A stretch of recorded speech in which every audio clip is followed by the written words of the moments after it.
जो किसी स्त्री के रूप पर मोहित होता है। दीप शिखासन जुवति तन मनजन होसी पतंग। ये स्त्रियों का जो रूप है अथवा स्त्री के लिए पुरुष का जो रूप है, इस तरह स्त्री का जो रूप है खास करके वह दीपक की शिखा के समान गौर वर्ण की। प्राय लोग में जानते हैं कि पुरुष जो है वो सांवरिया और स्त्री गोरी। पुरुषों के लिए सांवरिया सांवरिया लगाकर गाते हैं कम, और किसी भी स्त्री के लिए गोरी लगाते हैं। तो स्वाभाविक दीपक की शिखा से उसका मेल है, रंग ऐसा है। और मनुष्य कैसा है, पुरुष कैसा है, उसका मन कैसा है, तो पतंग है, पतिंगा। वो देखता है कि ये स्त्री छूने लायक है, आलिंगन करने लायक है, इसके साथ रहना चाहिए। और जे ही साथ में होता है ते ही पाख टूट जाती है, जवानी सवानी सब खत्म, सुख खत्म, और बाद में घोर नरक। प्राय सब दुख देखा जाता है, नश्यति नष्ट हो जाता है। उस स्त्री के लिए ही जीवन भर काम करता रहता है। विवेक नष्ट हुआ, कॉन्शियसनेस, चेतना सब नष्ट हो जाती है, और शरीर की कांति भी नष्ट हो जाती है। और उसके पालन पोषण में जो चिंता करता है तो उससे भी कांति फीकी होती है। तो मन की शांति चली जाती है, काम का उद्रेक हो जाता है, क्रोध हो जाता है, लोभ आता है, दूसरों से झगड़ा करना, ये करना वो करना, इस तरह से ताक साक सब जला और मर जाता है। इस तरह की दशा है। दृष्ट्वा स्त्रियं देवमायां तद्भावैरजितेन्द्रियः प्रलोभितः पतत्यन्धे तमस्यग्नौ पतंगवत्। देव माया स्त्री को देखकर तद्भाव, माया इसलिए स्त्री को कहा गया है मोहकत्वात्, चूंकि वो भ्रम में डाल देती है। पुरुष के मन में यह भावना हो जाती है कि यह बहुत भोग की सुंदर वस्तु है, यह हमारे पास है तो मैं सुखी रहूंगा। इसको कहते हैं मोह, भ्रम। तो पुरुष के चित्त को मोहने में समर्थ होती है, इसलिए उसको माया कहा गया है। यह भगवान की प्रकट माया है स्त्री। एक तो अपने आप यह माया है, और ऊपर से बहुत बहुत भाव लगती है दिखाने। भाव ही का अर्थ है कि उसके मन में जो बात आती है उसको अपने आंखों से इशारा करना, हंसना, और कई कई तरह से बात करना, पति से कई तरह से वो प्रलोभित करती है। उसके एक तो शरीर का रंग ऐसा है कि वो अपने आप ही मोहित है, और ऊपर से तब तक वो अपने हृदय का स्नेह व्यक्त करने लगती है, तब प्रलोभिता मोहिता, प्रलोभित हो जाता है उसके भावों से, बातचीत।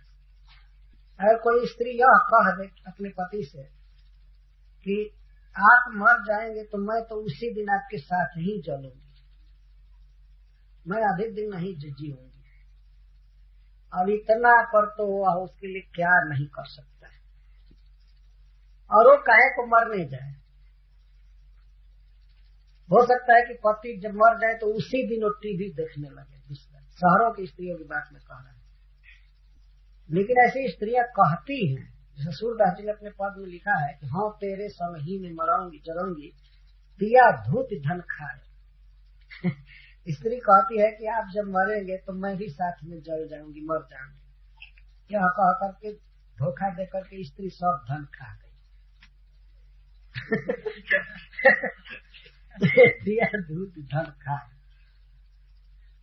भाई हम पर कोई रंज मत होना, क्योंकि मैं तो प्रसंग में कह रहा हूँ, कोई अपने से गढ़ करके नहीं कह रहा है।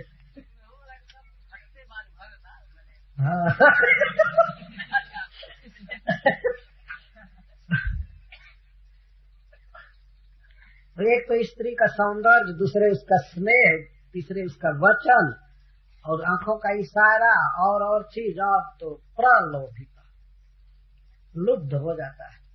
किसी तरह से इसको आबाद रखें, इसको ठीक से रखें, ये प्रसन्न रहेगी तो सब सुख है, इसी में पड़ा रहता है। और जैसे पतंग अग्नौ पतति, जैसे पतंग अग्नि में गिर कर स्वाहा हो जाता है, दीपक में गिरे तो वो तो कुछ चांस रहता है कि जल कल करके इधर उधर कुछ जी जाता है कुछ दिन, लेकिन आग जल रही हो और उसमें गिर जाए तब तो एक आध सेकंड में भुंजा करके वहीं खत्म हो जाए। तो अग्नौ पतंग, जैसे अग्नि में पतंग कूद पड़ता है उसके प्रकाश को, उसके सौंदर्य को देख करके, इसी तरह से स्त्री के भावों से और सौंदर्य आदि से यह प्रलोभित होकर के उसमें कूद जाता है। पतति का अर्थ है उसमें आसक्त हो जाता है, और उसका परिणाम क्या होता है कि अंधे तमसी पतति, घोर अंधकार रूप अज्ञान में गिर जाता है। बाद में तो नरक में गिरता है, नरक में गिरता है। स्त्री की आसक्ति के कारण 99% आदमी नरक में गिरते हैं, स्त्री के कारण। स्त्री की आसक्ति के कारण ही सारा पाप होता है। आप अगर समीक्षा करके देखिए तो जितने बड़े बड़े पाप होते हैं सब परिवार के लिए होते हैं। परिवार मतलब स्त्री। लोग कहीं किसी से पूछते हैं कि परिवार के साथ आए हैं कि अकेले आए हैं, अगर स्त्री नहीं है तो कहते हैं हाँ नहीं, परिवार के साथ नहीं है। जितना भी पाप हो रहा है, कसाई जो काटते हैं गाय भैंस सब, वो परिवार को पोषने के लिए काट रहे हैं, बेच करके चाहे खा करके। जो भी राजा बन करके कोई घोटाला हवाला करते हैं वो भी परिवार के। साधु बन करके भगवान का पैसा चुरा चुरा करके कोई लेते हैं वो भी परिवार के। तो इस तरह से ये जो परिवार का केंद्र तो स्त्री है, तो सारे पापों का मूल केंद्र स्त्री है। बच्चा आदि के लिए यदि पाप करता है तो स्त्री के कारण ही, स्त्री से उत्पन्न हुए हैं, इसलिए वो स्त्री का विस्तार माना जाता है। इसी कारण से भगवान कह रहे हैं कि तमसी अंधे पतति, घोर नरक में गिरता है। पहले तो अज्ञान में गिरता है, भोग्य बुद्धि करता है स्त्री में, हमेशा पड़ा रहता है उसी के अधीन, और बाद में नरक में गिरता है। इस जीवन में अज्ञान में और बाद में नरक में। ये दोनों आदमी को अंधा बना देते हैं। अंधा का अर्थ विवेकहीन।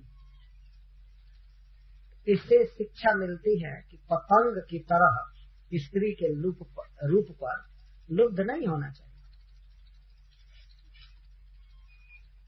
तब यह एक प्रश्न होगा कि तब स्त्री रखा ही नहीं जाए क्या?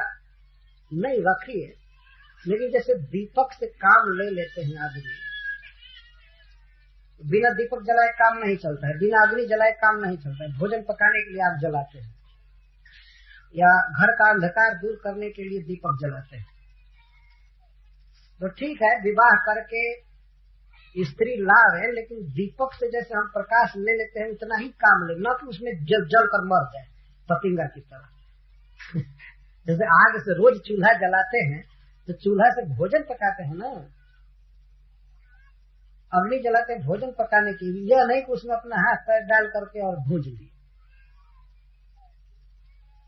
जलते नहीं है। स्त्री को साथ रखे, लेकिन फतिंगा की तरह बस उसी में रति मती करके मर न जाए। अरे सोचे कि अब चले भागवत सप्ताह में, तब तक कोई स्त्री आकर कह दे कि नहीं नहीं मत जाइए, क्या जरूरत है। और यह सुन करके अगर कोई नहीं आए भागवत में तो समझ जाना चाहिए कि अब दीपक की शिखा में जलना चालू है। स्त्री है तो स्त्री से कुछ खास संबंध है, बस कुछ संबंध के लिए, मतलब पुरुष को हेल्प करने के लिए वो आई है, न कि उसी में कूद करके और आदमी मरे, उसी में फंस कर मरे। हेल्प क्या है? हेल्प यह है कि स्त्री पुरुष मिल करके एक होते हैं, एक इकाई बनते हैं। तो दोनों मिल करके एक घर गृहस्थी बसाते हैं, घर मकान बनाते हैं, कमाते हैं, बाल बच्चा पैदा करते हैं, पढ़ाते लिखाते हैं, और माता पिता बन जाते हैं बाद में, तो बच्चों का देख रेख करते हैं। इसकी आवश्यकता है, लेकिन पुरुष इतना न स्त्री में फंस जाए कि बस फतिंगा की तरह चले। यह यहाँ भाव है। गृहस्थों के लिए ही शिक्षा है, विरक्तों के लिए शिक्षा हाथी का उदाहरण देकर आएगी शिक्षा। अब यहाँ गृहस्थों के लिए शिक्षा दी जा रही है। स्त्री देव माया है, भगवान की प्रकट माया है, उसमें उसके रूप पर मोहित होकर के पतंग की तरह जलना नहीं चाहिए। चाहे स्त्री उपलक्षण है, स्त्री के साथ ही साथ अन्य इंद्रियों के जो विषय हैं उनको भी कह रहे हैं। जो सिद्ध हिरण्याभरणाम्बरादि द्रव्ये सुमाया रचिते सुमूढ़ प्रलोभितात्मा हिपभोग बुद्ध्या पतंग वदनस्यति नष्ट दृष्टि। जो सिद्ध, ये तो रूप का विषय, आंख का विषय है, स्त्री के रूप पर मोहित होता है जीव। इसके साथ ही साथ वास्तव में स्त्री में 5 विषय है, तो पर्याप्त हो गया कहना, लेकिन फिर भी सबसे पहले आंख ही प्रेरित होती है किसी विषय में। और विशेष करके स्त्री को जब कोई देखता है तो सबसे पहले उसका रूप दिखाई पड़ता है, तो आंखें लुब्ध होती हैं, इसलिए यहाँ पहले वर्णन किया गया। परंतु स्त्री में 5 विषय है, कान का भी विषय है। जब बोलती है तो उसकी बोली जितनी सुंदर लगेगी, अमृत के समान, कान के लिए उतना दूसरा शब्द नहीं लग सकता है जो स्त्री में आसक्त है व्यक्ति।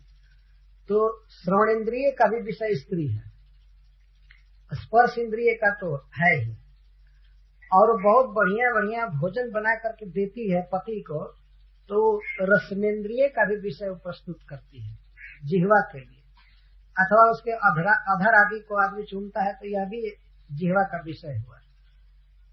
कितना हुआ है?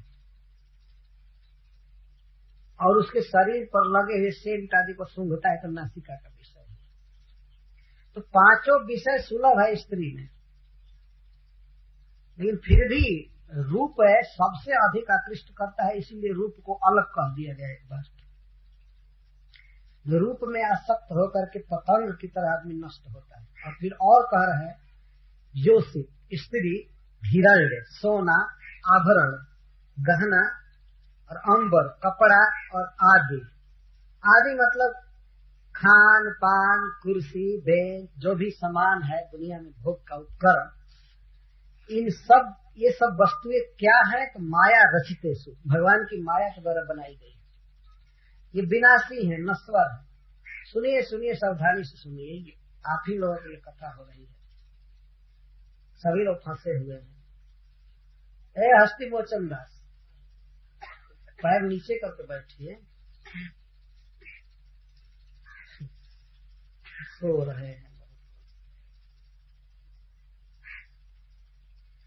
तो स्त्री सोना, गहना या बढ़िया बढ़िया कपड़ा, घर द्वार, फर्नीचर, खेत बधार या पुत्र आदि जो भी है, माया रचितेषु, माया के द्वारा रचित।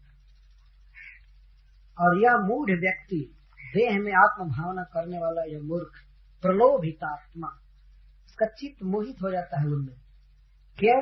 उपभोग बुद्धिया, इसकी बुद्धि होती है कि ये मेरे सुख के लिए सब सामान बनाए गए हैं, इसलिए इसका संग्रह करो, जितना भी संग्रह हो सके। और वास्तव में देखा गया इतिहास में कि जो धनी हुआ, बलवान हुआ, वो स्त्रियों का संग्रह करता, जैसे रावण अनेक जगह की स्त्रियों को लाता था भोगने के लिए। है धन्य कृष्ण, खड़ा देख रहे। और विमान छीना था अपने भाई का, कुबेर जी का, धन छीन करके लाता था। दुनिया से इतना धन लाया था, इतना सोना की सोने का नगर बना दिया। और दूसरे लोग भी नगर तो नहीं बना सकते, लेकिन थोड़ा थोड़ा सोना इकट्ठा करना चाहते हैं, गहना बनाते हैं, कपड़ा क्या क्या।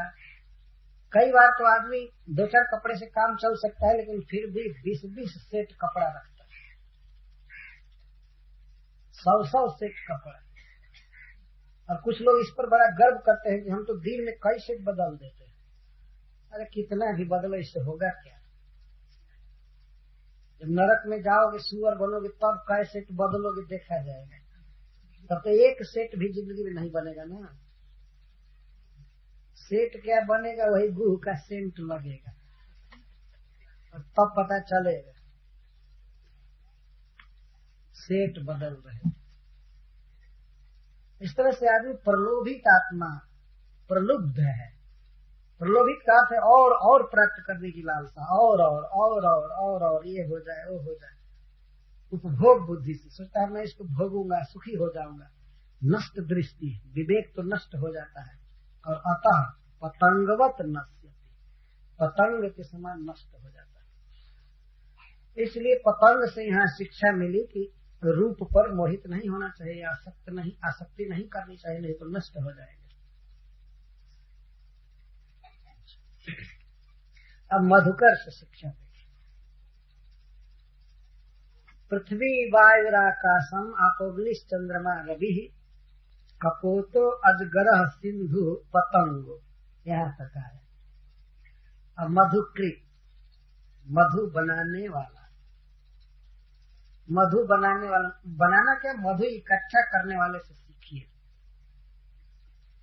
मधु सभी जानते हैं, मधुमक्खी मधु लगाती है तो हम लोग कभी कभी छुड़ाते हैं या फिर दूसरे लोग छुड़ा करके लाते हैं, शीशी भरी रहती है, लोटा भरा रहता है, कुछ लोग भर भर बाल्टी में मधु छुड़ा लेते हैं। लेकिन वह मधु फूलों से इकट्ठा किया जाता है और बहुत थोड़ा थोड़ा, कोई मधुमक्खी अगर ढो करके ला रही है मधु तो आप देख भी नहीं सकते कि कहाँ लेकर आ रही है और कैसे आ रही है, और उसको वो जमा करती है। मधुमक्खी और भ्रमर दो तरह के मधुकृत हैं, भंवरा और मधुमक्खी। तो भंवरा भी जब फूल पर बैठता है तो फूल से बहुत थोड़ा मधु लेता है कि फूल को नुकसान न हो, बेचारे फूल तहस नहस न हो, और उसमें से वो ले लेता है। इसको मधुकर कहते हैं। मधुकर का यह स्वभाव है हमेशा एक फूल से दूसरे फूल पर जाना, ये प्राय उसका स्वभाव है, हमेशा इस फूल से उस फूल जाता रहता है, एक जगह सताता नहीं। तो एक साधु को जो मधुकरी करके रहता है उसको सीखना चाहिए भंवरा से। यहाँ भगवान बता रहे हैं, मधुकरात् शिक्षिता माह स्तोकम स्तोकम ग्रसेत ग्रासम देहो वर्तेत जावता। थोड़ा थोड़ा खाना चाहिए जिससे देह चल जाए। देह जावता वर्तेत पावत एवं स्तोकम स्तोकम ग्रसेत, थोड़ा थोड़ा खा। यहाँ थोड़ा थोड़ा का मतलब है कि गृहस्थों के घर से थोड़ा थोड़ा लावे, टुकड़ा लावे।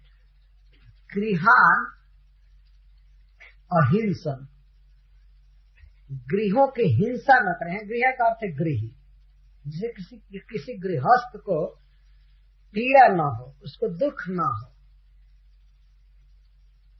इतना ही लावे कि वो खुशी के साथ दे दे। और रोज नहीं, ये प्रतिदिन की बात नहीं कही जा रही है। प्रतिदिन ये नहीं कि प्रतिदिन कहीं फूल से रोज रोज लावे तो दुख हो जाए। एक तो थोड़ा थोड़ा ले, और गृहान अहिंसन, गृहस्थ की हिंसा न करते हुए, अहिंसन मतलब उसको दुखी न करते हुए, और लावे। गृहस्थान अहिंसन अपीड़न। तो गृहस्थ कहना चाहिए तो गृह क्यों कहे। संस्कृत में एक नियम है कि अधिष्ठान में कोई अधिष्ठित है तो अधिष्ठित को न कह करके अधिष्ठान को ही कह दिया जाता है, काम चल जाता है। जैसे मान लीजिए कहीं भारत के साथ किसी देश का मैच चल रहा है, अमेरिका का मान लीजिए मैच चल रहा है, तो उस समय ऐसे कह दिया जाता है कि भारत मैच खेल रहा है, या जीत गया तो कहेंगे कि भारत जीत गया। तो भारत ही पूरा उठ करके कहीं नहीं आया है, मैच कर रहा है, लेकिन भारत अधिष्ठान है और उसमें अधिष्ठित खिलाड़ी है, इसलिए भारत कहने से भारत का खिलाड़ी बोध हुआ है। तो गृह कहने से गृहवान बोधित हुआ है, गृहस्थ। तो गृहस्थों की हिंसा न करे। हिंसा का मतलब है उनको तकलीफ न दे। वे बेचारे अपने बाल बच्चे के लिए कमाते हैं, बनाए हैं घर में भोजन, केवल भोजन से ही है, तात्पर्य नहीं है, मुख्य तात्पर्य भोजन से है, लेकिन और भी जो पैसा कपड़ा जो भी लेना हो तो इतना ही ले लो कि हमारा भी काम चल जाए, उसका भी काम चले, उसको कोई दुख न हो। और देहो बढ़ते तो जा होता, जितना से देह चल जाए। मुख्य रूप से भोजन यहाँ अर्थ लेना है। वृत्ति माधुकरी आतिष्ठ मुनि, माधुकरी वृत्ति में रहे। माधुकरी वृत्ति मान मधुकर की वृत्ति, माधुकरी वृत्ति, भावरा की वृत्ति।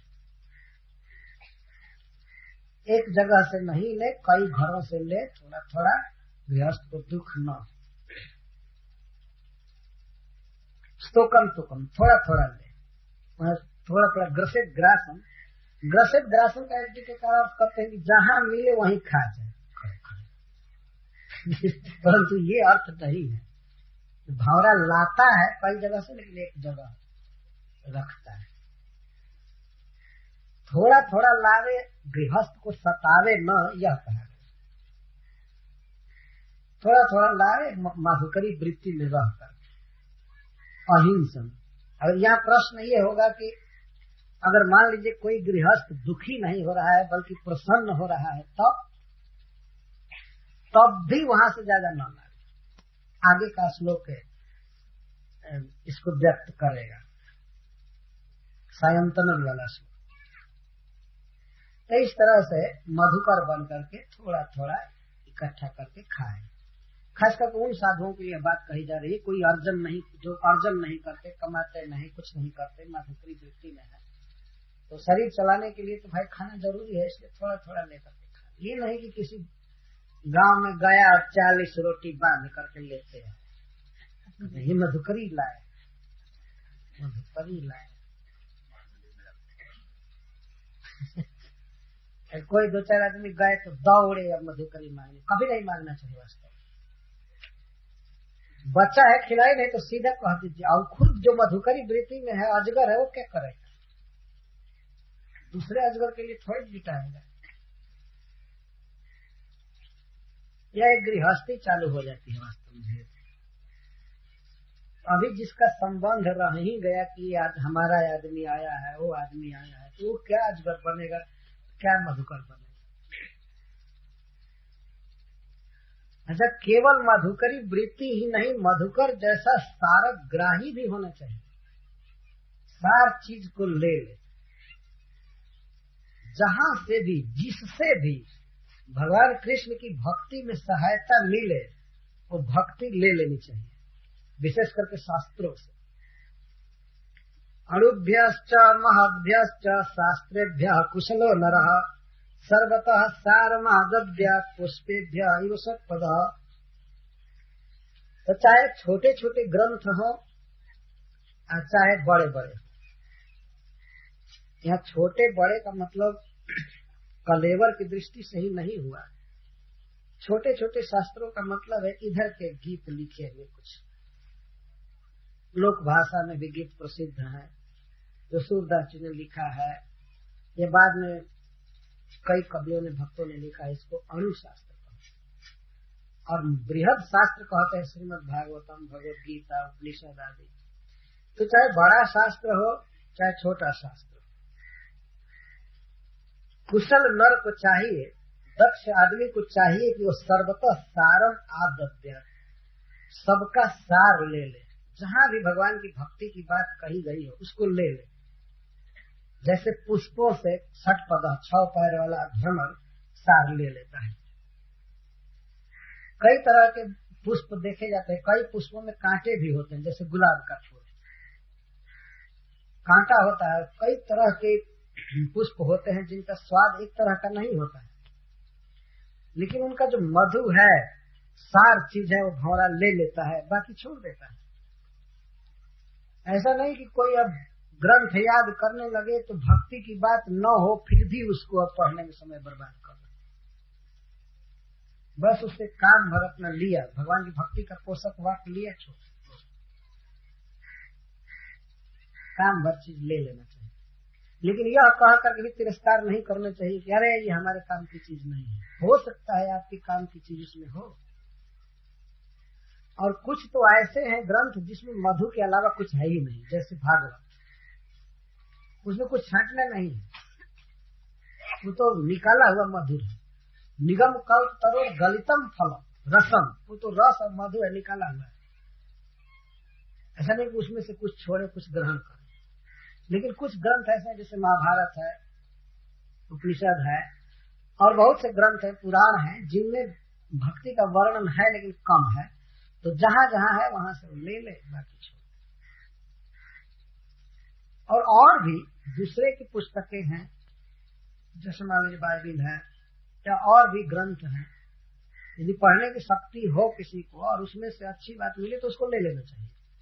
भौरे की तरह सारग्राही होना चाहिए, सार चीज को ले लेना, ये भौरा से सीखना है।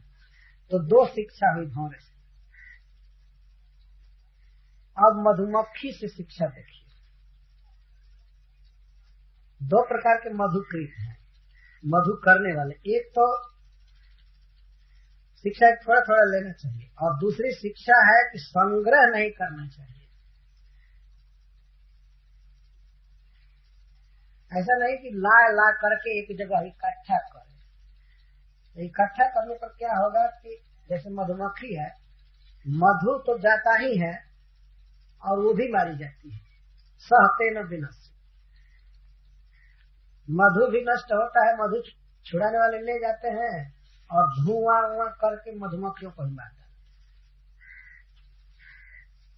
एक संग्रह नहीं करना चाहिए, ये शिक्षा है विरक्त साधु के लिए। सायंतनम स्वस्तनम व न संगृहीत भिक्षितम। मुनि को चाहिए, एक विरक्त साधु को चाहिए कि आज मान लीजिए दोपहर को खा लिया तो सायं के लिए न रखे। सोचे कि बच गया कह दे कि ये शाम को खाऊंगा, ये कल खाऊंगा, बाल भोग कर लूंगा, नहीं।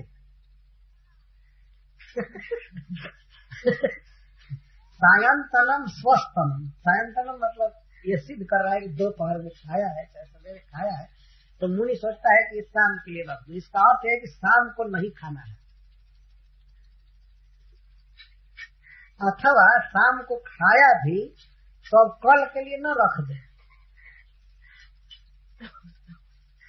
प्राय लोग सोचते हैं ये शाम के लिए रख रहे हैं, कल के लिए रख रहे हैं, तो कुछ लोग कहते हैं अचार डाल करके रख दे 1 महीने के लिए, बस रखना नहीं है, हाँ।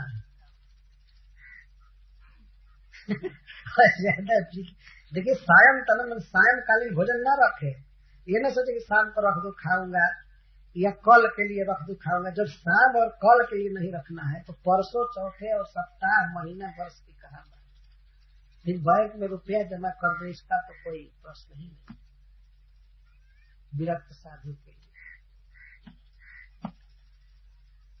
न संगृहीत, न संग्रह करे यदि भिक्षुक है तो, सन्यासी है तो। मतलब विरक्त को चाहिए कि वह भोजन तक का संग्रह न करे, सायंकालीन भोजन को भी न रखे और सवेरे भी न रखे। जैसे मधुमक्खियां, मक्षिका है वह, जैसे मधुमक्खियां फूलों से मधु ले लेकर के लगाती है, अगर उसी समय ले करके पी जाती तो काम में आ गया होता है, लेकिन वो इस आशा से रखती है कि अब कब अंजोरिया में, क्या अंधरिया में कब पीती है, अंजोरिया पूरा अंधरिया में मेहनत करके और अंजोरिया में पीना चालू करेंगी, तब तक बीच में ही सारा लूटपाट। अच्छा, लूटपाट इतना ही नहीं होता है, मधु तो लूटा ही जाता है, मधुमक्खियों को भी मार दिया, क्योंकि जानते हैं कि इनका धन जब लिया जाएगा तो ये भी डंक मारने के लिए आएंगे, इसीलिए धुआं क्या क्या करके और उनको तहस नहस कर। तो मधु संचय करने के कारण मारी गई। खाली होती उसी समय तो मधु भी स्वार्थ में आ जाता, जीवन भी रहता है। जीव भी गया और धन भी गया, दोनों का संग्रह करने। मधु भी स्वार्थ में आ जाता, जीवन भी रहता है। जीव भी गया और धन भी गया, दोनों का संग्रह करने पर।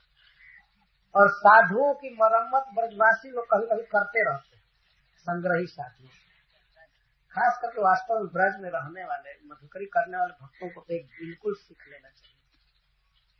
और नहीं, जब यह वृत्ति नहीं है, नहीं कर सकते, तो दंभ करने की कोई जरूरत नहीं, सीधे आगे प्रचार करें। दंभ नहीं करना चाहिए, जिस धर्म में कूदे तो उसका पालन करना चाहिए। अगर वो नहीं हो रहा है तो अब दिखाने के लिए नहीं करना चाहिए, ये बहुत बड़ी शिक्षा है। तो पहले शास्त्रों का सार सीखना चाहिए। देखिए, ज्ञान की बहुत आवश्यकता है, इसीलिए लेते रहना चाहिए, ज्ञान लेते रहना चाहिए, भक्ति पर ज्ञान। और यहाँ है कि भिक्षा का भी संग्रह न करें, ये भिक्षितम शब्द है। भिक्षितम का अर्थ है कि भिक्षा में मांगी हुई वस्तु, भोजन। कोई कभी कभी ये सोच करके लोग ये रख देते हैं कि अब क्या कल जाएंगे, आराम रहेगा, बिना मांगे खा लेंगे, रख देंगे तो खा लेंगे, प्राय साधु लोग रखते हैं, लेकिन नहीं रखना चाहिए। न संग्रहिणी, तो संग्रह न करें। लेकिन एक प्रश्न हो सकता है कि भाई आखिर जब भावरा की तरह इकट्ठा करेंगे तो रखने के लिए कोई पात्र चाहिए ना, भीख मांगने के लिए कोई पात्र चाहिए ना, तो उसको कहते पाणी पात्र।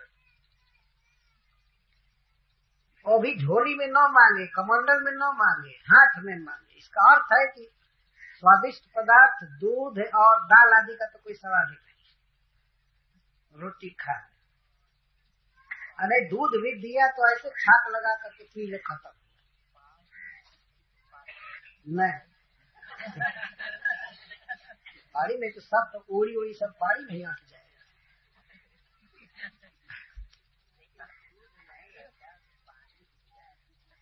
कुछ भी हो, यहाँ संकेत है पानी पात्रम, और दूध भी लेना है तो उसी समय जो लिया पी ले बस। दो पात्र यहाँ कहा गया है। मत्र का अर्थ होता है मटका, अमत्र नहीं, अमत्र। अमत्र का अर्थ होता है मटका, मिट्टी का बर्तन। तो जैसे आदमी भीख मांगता है तो भीख मांगने के लिए दूसरा बर्तन होता है, जैसे चंबल। चंबल की चंबल भीख मांगने के लिए कटोरी होती है, और भीख मांग करके जुटा लेते हैं तो रखने के लिए पात्र होता है। तो भीख मांगने के लिए हाथ और रखने के लिए उदर, बस यह दूसरा बर्तन में। ये मटका जैसा रहता है कुछ साधुओं का। अमत्र, उदर एवं अमत्र, उदरा मत्र। भीख मांगने के लिए हाथ और रखने के लिए पेट, बस।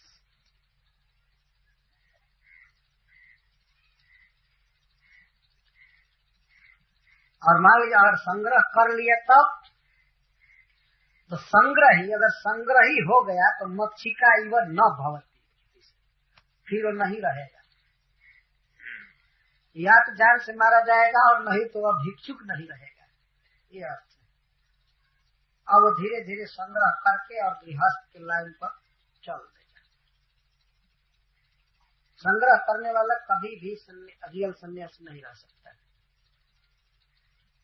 भिक्षु का अर्थ सन्यास।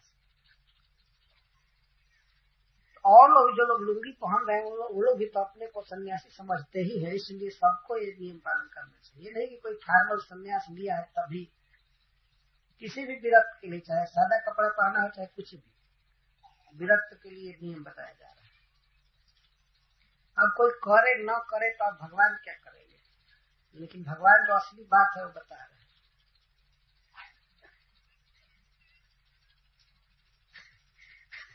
उदर अमत्र और पानी पात्र ये होना है,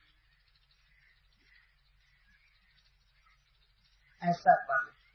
शिव चक्रवर्ती पाद जी यहाँ लिखते हैं, इस टीका को देखिए। मधुम करोति इति मधुकर इति शब्देन मधुमक्षिका अपि उच्यते। मधुमक्खी को भी मधुकर कहते हैं, क्योंकि वो भी मधु इकट्ठा करती है।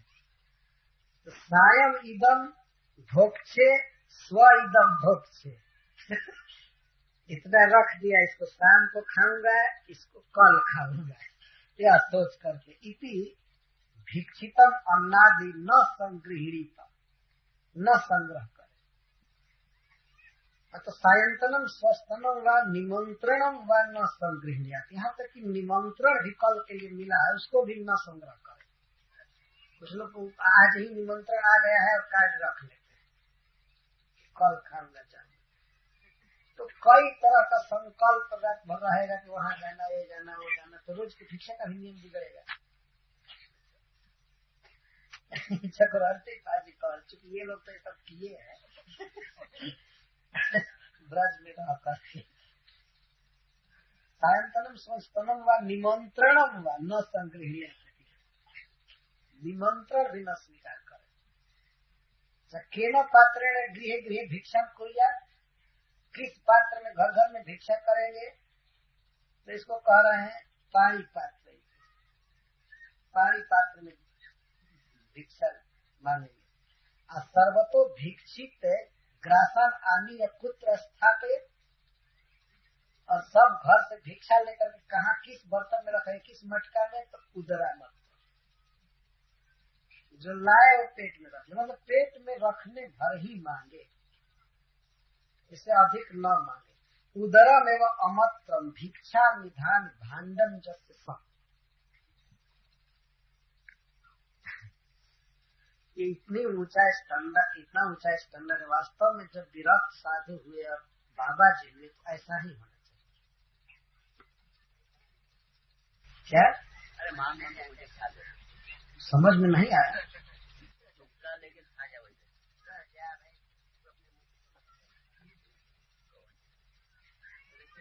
चक्रवर्ती पाजी कह रहे हैं कि किस बर्तन से मांगेंगे घर घर से, तो पानी पात्र हाथ में मांगो, मांग करके लाएंगे तो उसको रखेंगे कहाँ, तो उधर में।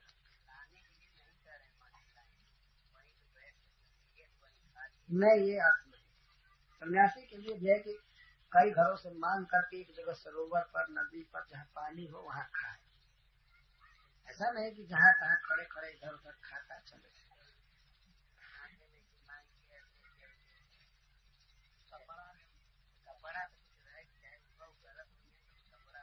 हाँ भाई, कुछ भाव समझ लेना चाहिए।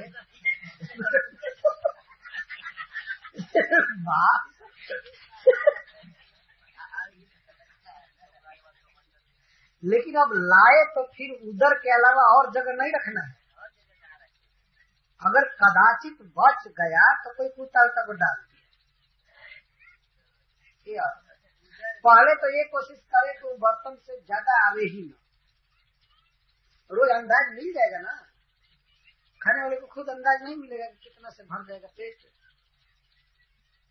बचावे ना और खाए, और इसके बाद हरे कृष्णा कृष्णा कृष्णा हरे हरे, हरे राम राम तो संग्रह न करें, ये सीखना चाहिए।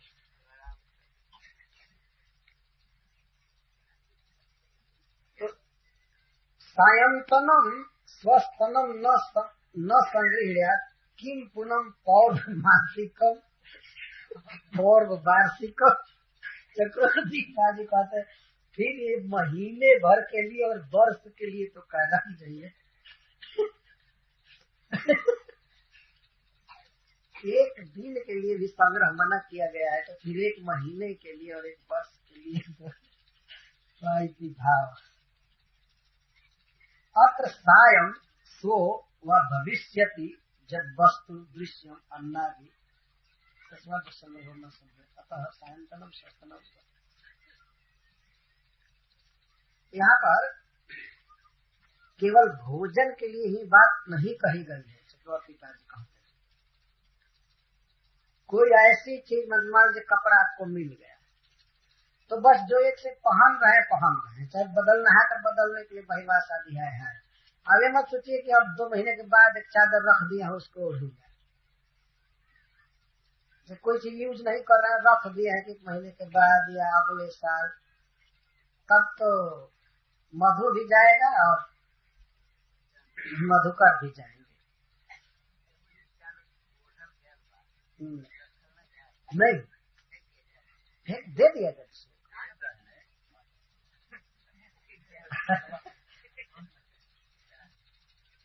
जाड़ा का दिन आएगा तो भगवान देंगे या नहीं देंगे, संग्रह ना कर। लेकिन ये ऐसे बाबा जी के लिए कही जा रही बात वास्तव में जिसे अब समाज से कोई भी संबंध नहीं रहा।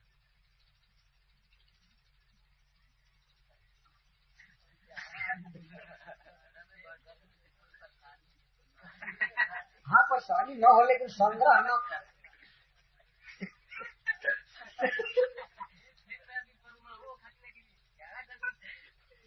यहाँ यह थोड़े भगवान कह रहे हैं कि मर जाओ जाड़ा सह करके। यहाँ तो सारी बात का लक्ष्य ये है कि जिससे निर्विघ्न कृष्ण भक्ति में आगे बढ़ो। आशय भगवान का यह है, और नहीं तो बिना कपड़ा उपड़ा के बानर उनर नहीं रह रहे हैं। पशुओं का कितना सेट है, बानर को टोपी भी नहीं है। लेकिन मुख्य आशय यह है कि इन वस्तुओं में कहीं आसक्त होकर के भजन में कमी न आने पाए। लेकिन अब कोई कहे कि और कमी न आवे तब भी नहीं रखना है, क्योंकि इसकी कोई आवश्यकता नहीं है। इन सब वस्तुओं से भजन बढ़ता नहीं है, जब होता है तब घटता है। अच्छा, कोई उन वस्तुओं को ले भी ले तो उसका भी दुख होता है। इसलिए जो आया बांट दिया, हटा दिया, और बस शीत घाम के निवारण भर, लज्जा निवारण भर कपड़ा है, और अन्न तो मतलब रोज बस खाने भर बनना है, बस ज्यादा नहीं। आप सुने हैं, देखे हैं, कोई कोई लोग पैसा नहीं छूते हैं, तो नहीं छूने का क्या मतलब हुआ? यही हुआ ना। पैसा नहीं छूने का मतलब है कि अब हम कोई चीज खरीदेंगे नहीं, कोई ऐसी चीज यूज नहीं करेंगे जो पैसे से लिया जा रहा है। और पैसा नहीं लिए और उधर 2-4 हजार रिमोट कंट्रोल से अपने शिष्य द्वारा कुछ मंगा लिए सामान, वो तो ग्रहण करना हुआ। ये कौन सा पैसा छोड़ना है? ये मधुमक्खी से शिक्षा चल रही है। संग्रहे कृते सती किम भवे, चपरासी भाई कहता है संग्रह कर लेगा तो क्या होगा, तो उस श्लोक में बताया सायंतनम स्वस्तनम वा न संगृहीत भिक्षुक मक्षिका इव संगृह्यन सहते न विनश्यति। न संग्रह, संग्रह करेगा तो क्या होगा, तो मक्षिका इव तेन सह मधुना सह विनश्यति। मधुमक्खी जैसे मधु के साथ ही मर जब चौपट हो जाती है, उसी तरह से उस धन के साथ ही स्वाहा। क्योंकि चोर बदमाश जो आएंगे तो वो अब दया नहीं करेंगे, छोड़ दो इनका धन ले चलो, अब मधु ले, धनी को छोड़ दो, धनी को छोड़ दो और धन ले लो ना। क्योंकि उसका धन जाने लगेगा तो वो आए करेगा, रोकेगा तब उसको भी मारेंगे। हाँ, वो किसी तरह से वो धन के कारण खतरा है साधु को। कोई यह कहे कि अरे रोटी रख देगा कल के लिए, तो उसके लिए कौन मारेगा उसको कौन ले जाएगा, उसके लिए भी मारे गए लोग देखे गए। नहीं रखना। एक प्रवृत्ति पर अंकुश लगाया जा रहा है। आज आप रखेंगे कल के लिए, परसों रखेंगे 2 दिन के लिए, इस तरह बढ़ते बढ़ते वो गीता का बीज फैल जाए। जैसे एक उदाहरण है, एक महात्मा का एक शिष्य था, बहुत विरक्त था। वो स्वयं महात्मा भी परम विरक्त थे और शिष्य भी परम विरक्त। गीता पढ़ता था, छोटी सी गीता रखा था, रोज पाठ करता था, बिल्कुल विरक्त था। और गुरु जी से उन्होंने कहा कि मैं तो जिंदगी भर विरक्त रहूंगा, आप देखिएगा कि मैं आपका कैसा शिष्य। तो गुरु जी ने कहा कि अभिमान नहीं करना चाहिए, ठीक है भजन करो। तो भजन करने लगा। तो गीता पढ़ करके रख देता था ताक पर। एक दिन क्या हुआ कि चूहा काट दिया गीता, उसे बड़ा सुख हुआ। तो अब एक दिन काटा, 2 दिन काटा, तो बड़ा चिंता में रहने लगा थे, तो गीता को पूरा काट देगा, क्या करूं। तो उसका एक साथी महात्मा है, साधु है, उसे लगा कहने के लिए ऐसा हो गया, क्या करूं, गीता काट दिया चूहा, और चूहा को हम मार नहीं सकते हैं, बड़ा खेल है, हम साधु हैं। तो कहा ये काम करो कि अगर बिल्ली यहाँ आने लगे तो चूहा खा जाएगी, छोड़ दो, एक दिन खा लेगी तो चस्का लग जाएगा। अच्छा ठीक है, बिल्ली आने लगी, तो आई, तो फिर दूसरे दिन नहीं आई, फिर चूहा काटा। तो उसको दूसरे ने बताया कि नहीं, दूध है, उसको थोड़ा छोड़ देंगे पीने के लिए, तो वो उसके चलते आ जाएगी। बिल्ली दूध बहुत पसंद करती है, तो दूध छोड़ दिया, तो बिल्ली अब रोज आने लगी। लेकिन अब तो रोज दूध कहाँ से उसको मिले। तो सोचने लगा भाई अब दिल्ली के लिए दूध चाहिए, अब क्या करूं, कितना मांग लाऊं लोगों से, मांगते मांगते थक गया। तो दूसरे ने उसको राय दिया कि ऐसा कि गाय रख लीजिए, कितना मांगेगी, मांगना बेकार है, मांगन मरण समान है, मांगना नहीं चाहिए, गाय रख लीजिए। तो कहीं से कोई गाय दे दिया और विरक्त महात्मा गाय रख लिया। गाय रख लिया, पहले तो अब घास गढ़ना, खिलाना, लाना, उसमें फंसा रहा, भजन गीता पाठ सब खत्म हुआ। तो गाय की सेवा करने में रहता था, गाय गाभिन हुई, दूध देने लगी, तो फिर अब बच्चे की सेवा करना और गाय के लिए घास लाना, दूहना। और दूहने में ये हुआ कि चलो बिल्ली के लिए तो कुछ दूध मिलता था, लेकिन मन में हुआ कि कुछ जमाना चाहिए, भगवान के लिए भी आरती उरती के लिए कम से कम घी चाहिए। अब आरती वही करता था, लेकिन ऐसे ही सोचा इतना दूध हो रहा है तो कुछ मथना चाहिए, तो अपने से जोरन देना, दही जमाना और मथना, सब काम चालू हुआ। अब 1 मिनट भी भजन नहीं होता। मथते मथते भी परेशान हो गया, कहा कि अकेले क्या करूं। तो एक अपने साथी साधु से पूछा कि क्या करूं, बड़ा परेशानी होती है, ये दूध जमाना, महना, ये करना वो करना। तो उसने कहा कि एक काम करिए कि दासी रख लीजिए, आप भजन कीजिए, छोड़िए ये सब, वो क्या करेगी। तो उसने सोचा वो ठीक कहते, ये सारी जिम्मेवारी किसी पर दे करके अपना भजन करे। तो दासी आ गई, दासी लगी करने, तो दासी जुवती थी, रहते रहते दोनों में मोहब्बत हो गया। तो अब उसके साथ रहने लगा, तब तक फिर कालक्रम से भगवान की दुर्विभाग्य शक्ति से फिर बच्चा हो गया। अब बच्चा हो गया तो बच्चों के पढ़ाने लिखाने पोसने की व्यवस्था, कई बच्चे हो गए। अब घर गृहस्थी पूरा फैल गई। बाद में बच्चों का विवाह हुआ, पतो भी आ गई और सब हुआ। तब तक गुरु जी आए कुछ वर्षों के बाद, दीक्षा दे के विरक्त बनाए। उन्होंने पूछा कि अरे ये क्या हुआ, तो बड़ा शर्मिंदा हुआ। उसने कहा गुरु जी गीता फैल गई, क्या करे, गीता फैल गई, हम क्या करे। कैसे कैसे हुआ, कैसे कैसे, तो उसने सुनाया कि ऐसे ऐसे हुआ। तो इस तरह से माया फैलती है। कुछ लोग लंगोटी कहते हैं कि लंगोटी को चूहा काट दिया था, चाहे जो भी कहिए, लंगोटी बचाने के लिए वो बिलार को रखने लगे।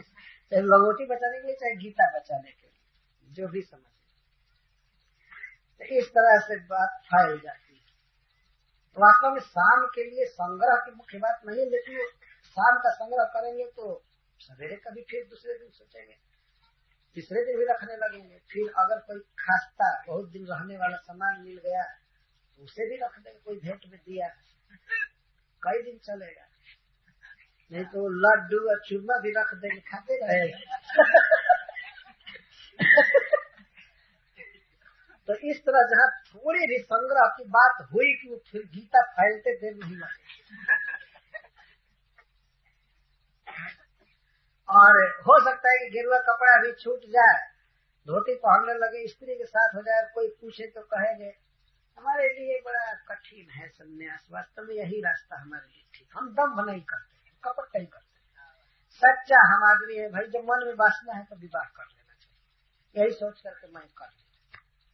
देखिए बाबा जी की दुर्दशा, अब सच्चा मार्ग पकड़ लिए। तो भजन करते थे सन्यासी तो झूठा मार्ग पर थे, और स्त्री में पड़ गए तो बिल्कुल सत्य ईमानदारी का मार्ग छोड़ दिया। ऐसे बहुत से ईमानदार घूमते रहते हैं। ईमानदार क्या है, निर्लज्ज नंबर 1। ऐसे लोग घूमते रहते, सन्यास के बाद विवाह करके घूम रहे, और वो भी विवाह धर्म विधि से नहीं, मनोविधि से, अपने मन से मान लिए कि विवाह हो गया, हो गया।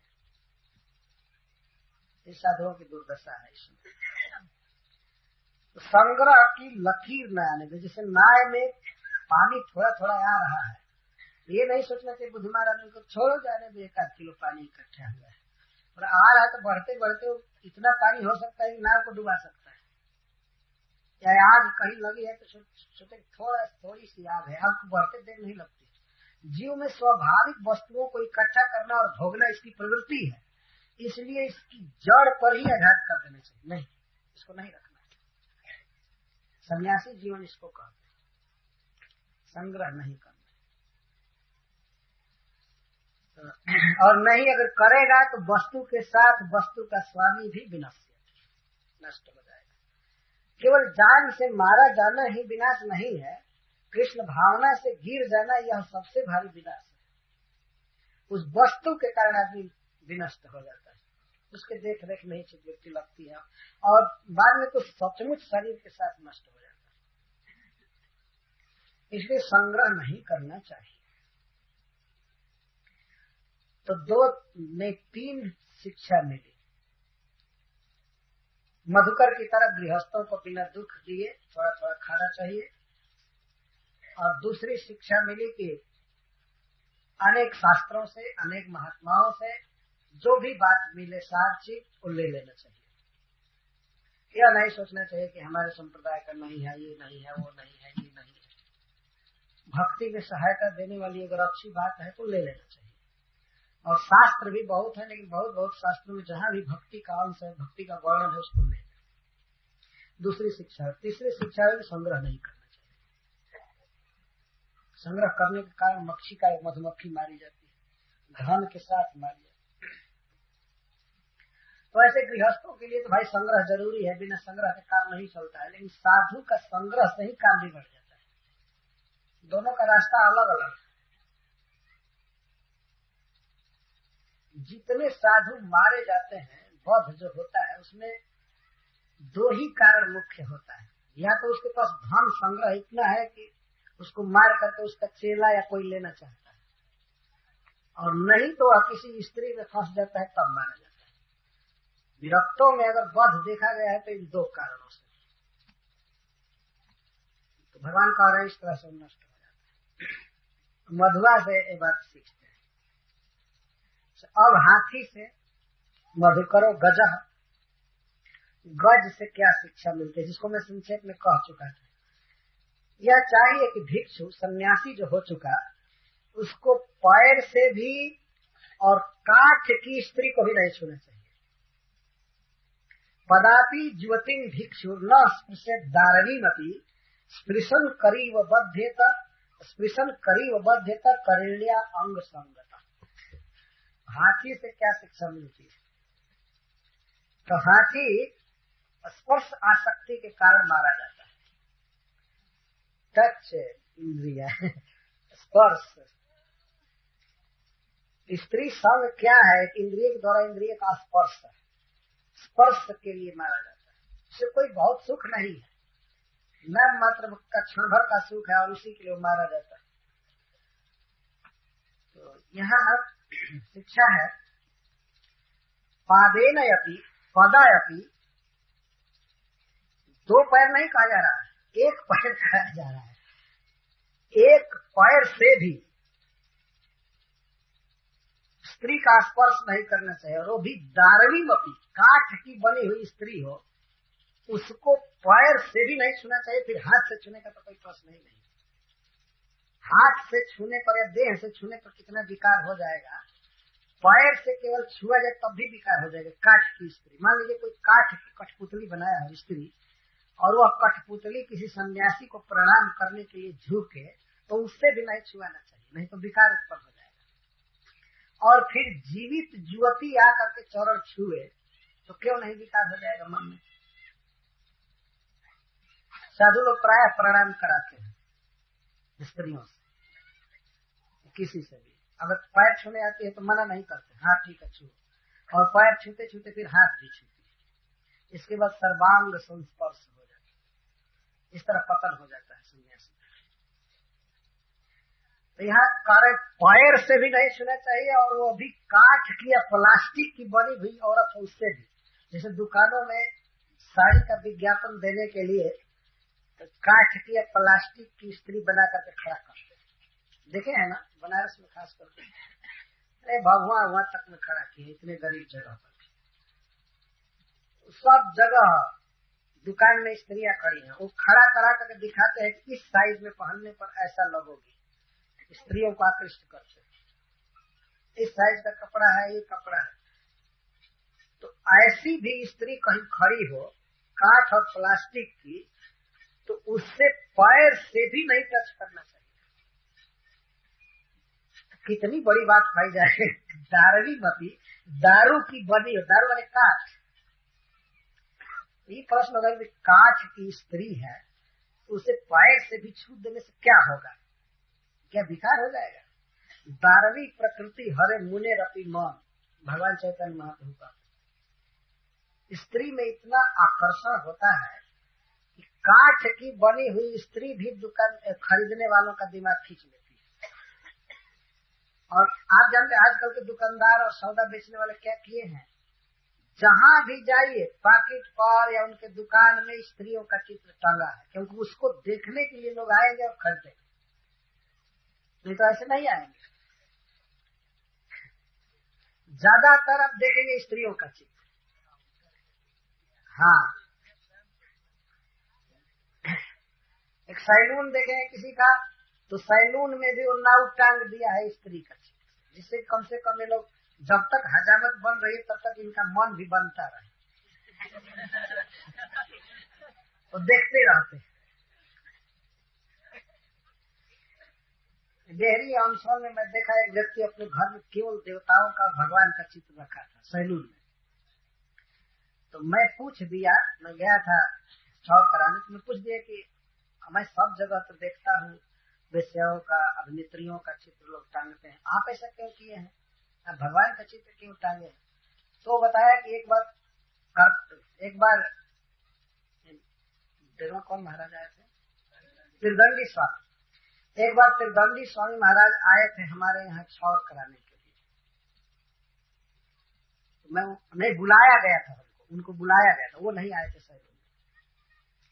तो आगे जब मैं महाराज के पास गया तो उन्होंने कहा कि तुमको कभी भी स्त्रियों का चित्र नहीं रखना चाहिए। कोई कह दिया महाराज से कि इसके घर में बहुत टंगा हुआ है, तो उन्होंने कहा कि तुमको स्त्री का चित्र फोटो नहीं टांगना चाहिए। तो महाराज में वो हमारे गुरु हैं त्रिदंडी महाराज, इसलिए मैं उनकी बात मान करके और मैं अब भगवान का फोटो रखा। तो सचमुच भगवान का फोटो है, तो मैं भी जब तक छाव हो रहा था तो भगवान का चरण देख रहा था, हाथ देख रहा था, ये देख रहा था। लेकिन संसार में तो अधिकांशतः ये बुद्धिहीन लोग हैं, ये लोग स्त्री को ही देखेंगे। अतः सैलून वाला भी स्त्री का चित्र टांग, सब्जी बेचने वाला तक उधर टांग देता है स्त्री का चित्र। तो कपड़ा की दुकान में जाइए वहां टंगा, दवा की दुकान में टंगा हुआ, साबुन सोडा जो भी है, इस सर्फ का पैकेट है उस पर भी स्त्री का चित्र। टीवी में स्त्रियों को दिखाया जाता है किस तरह अपना केस झाड़ रही है, किस तरह तेल लगा रही है। जो तेल बेचना है उसको लगाने के बाद केसों की क्या स्थिति हो गई इसको बताते हैं टीवी। कितना साफ कपड़ा हो गया, ये हो गया, ये हो गया, ये हो गया, ये हो गया, तो बहुत बहुत आकर्षण। तो खैर गृहस्थ के लिए तो चेतावनी है ही दूसरे तरह की, लेकिन सन्यासी के लिए तो कड़ी चेतावनी है, सख्त चेतावनी जिसको कहते हैं वो ये है कि पदायपि, पैर से भी, और वो भी काठ की, पत्थर की, लकड़ी की, प्लास्टिक की भी औरतों के भी नहीं छूना चाहिए। तो फिर जीवित ज्योति स्त्री से टच कराने की तो बात ही कहाँ है।